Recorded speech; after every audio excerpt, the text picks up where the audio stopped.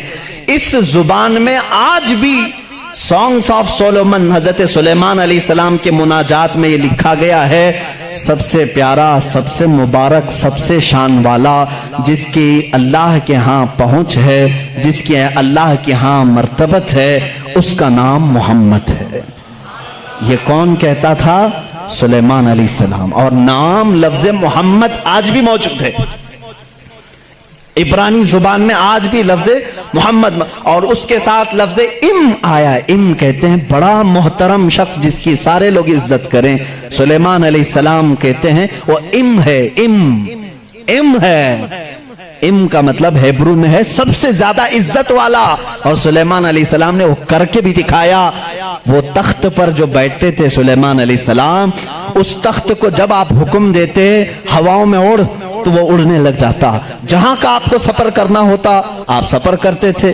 اور وہ تخت ایسا نہیں کہ ایک اڑن تشتری ہے چھوٹی سی، بلکہ اتنا بڑا تخت تھا کہ آپ کے دائیں جانب 500 نبی اس زمانے کے بیٹھتے تھے، بائیں جانب 500 اولیاء امت بیٹھتے تھے، اور وہ تخت جب اڑتا آسمانوں پر ہواؤں کو اللہ نے ان کے لیے مسخر کر دیا تھا، اور وہ جس طرف حکم کرتے اڑتا تھا۔ ایک مرتبہ یہ بھی اسرائیلی روایات میں بھی موجود ہے، سلیمان علیہ السلام اڑتے ہوئے جا رہے تھے، یہی تخت پر بیٹھے ہوئے، اچانک آپ نے تخت کو نیچے اترنے کا حکم دیا اور سارے لوگوں سے کہا پیدل چلو۔ تخت اٹھا کر لے جایا گیا، پیدل چلنے لگے، بہت لمبا عرصے تک لمبی مسافت پیدل چلنے کے بعد پھر آپ سوار ہوئے، پھر سب کو سوار کر لیا، پھر ہوا کو کہا کہ اس تخت کو اڑا لے جائے فلاں سمت میں۔ مصاحبین نے پوچھا اتنا لمبا، یہ اتنی لمبی مسافت آپ نے پیدل چلایا، صرف ورزش کرانے کے لیے نہیں؟ سلیمان علیہ السلام نے جواب دیا میں اس لیے تخت کو نیچے اتار دیا کہ یہ وہ زمین ہے جہاں آخری نبی آنے والا ہے، وہ مدینہ طیبہ تھی، وہ رسول کریم صلی اللہ علیہ وسلم کی آخری آرام گاہ تھی، جہاں سے اوپر اڑ کر جانے کو بھی سلیمان علیہ السلام نے بے ادبی تصور کیا، اور اسی لیے وہ اپنے سانگز میں یعنی اپنے مناجات میں جو حضور صلی اللہ علیہ وسلم کے ساتھ لفظ ذکر کرتے ہیں وہ لفظ ام ہے، یعنی دنیا جس کی سب سے زیادہ احترام کرے وہ محمد عربی صلی اللہ علیہ وسلم ہے۔ آؤ جیوز، آؤ یہودیوں، پڑھو اس چیز کو کہ محمد عربی صلی اللہ علیہ وسلم کا ذکر سلیمان علیہ السلام نے کیا ہے، موسیٰ علیہ السلام نے کیا